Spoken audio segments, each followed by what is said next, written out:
There are places in America so isolated, so empty, that the silence has a sound of its own, and people actually choose to live there. Over 1,300 United States counties have fewer than 6 people per square mile. These are 5 towns where loneliness isn't just a feeling, it's an address. We begin at number 5, where the entire population is 1. In 5th place, Minowi, Nebraska stands as the only incorporated town in America with a population of 1. Elsie Eiler wakes each morning to a world she alone maintains. She is the mayor, the clerk, the librarian, and the bartender. The town's entire civic machinery runs on her daily rituals. She opens the tavern at noon, shelves books in Rudy's library, and signs off on her own property tax bill. There is no city council, just Elsie at a solitary table reviewing paperwork that only she will ever see. The liquor license, a detail often mythologized, is issued by the state, but the legend persists. It captures the spirit of a place where bureaucracy and belonging collapse into a single life. On most days, the tavern draws a handful of travelers, their laughter echoing in a room built for far more. Yet for Elsie, the silence is not absence, but memory. Every empty chair is a chapter, every quiet street a story, kept alive by her presence. In Minowi, solitude is not a sentence, it's a form of stewardship. Could you do it? Lost Springs, Wyoming sits almost forgotten on the high plains, where only 4 residents remain. The town's life once revolved around the Chicago and Northwestern Railroad, which brought cattle, grain, and travelers until the line was abandoned in 1997 and the tracks removed in 2001. With the trains gone, Lost Springs lost its reason to exist. Today, the post office, still operating under zip code 82225, and the Lost Springs Saloon are the only signs of community left. Locals gather at the bar, sharing stories from busier days, holding on to a thread of belonging in a place hollowed out by the departure of industry and purpose. Number 3, Hyder, Alaska, sits at the ragged edge of the continent where the only road leads not deeper into America, but away from it. No pavement ties Hyder to the rest of Alaska. Instead, there is a single gravel track winding 30 miles through dense forest to Stewart, British Columbia. Every errand, groceries, medicine, even a haircut requires crossing an international border. The post office keeps a toehold for the United States, but daily life bends toward Canada. The nearest hospital lies across customs, and police calls are answered by the Mounties.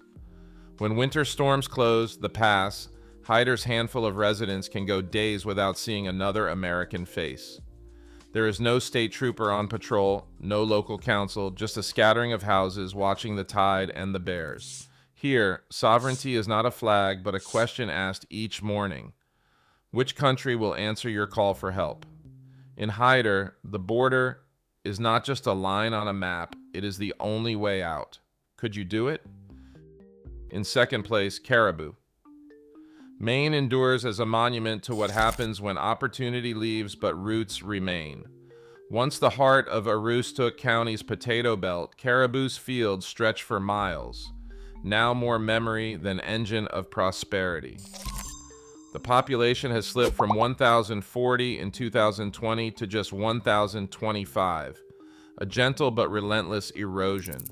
School doors have closed, their halls silent, and the town's median age has drifted upward to 49.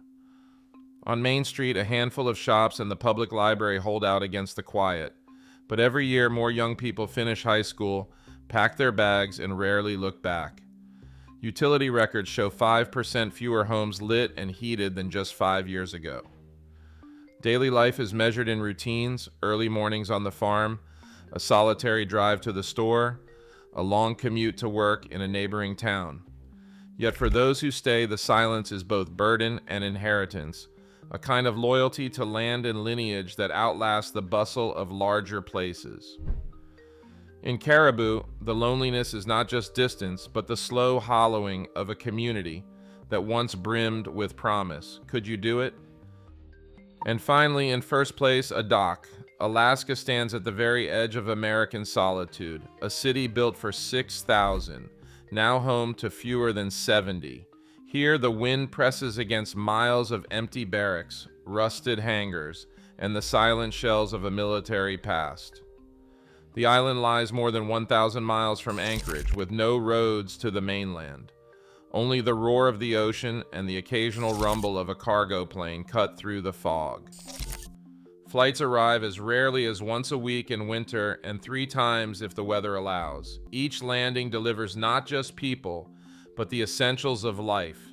7 tons of fresh produce a year, crates of medicine, and the mail that ties a dock to the outside world. There is no hospital, just a first aid kit and the hope that the next plane is not delayed. The Aleutian Club, the island's only bar, glows faintly in the long twilight, a gathering place for the handful who remain. 27 taxable parcels are all that support a city council and a sense of order among the ruins. The nearest city is a 3-hour flight across open water.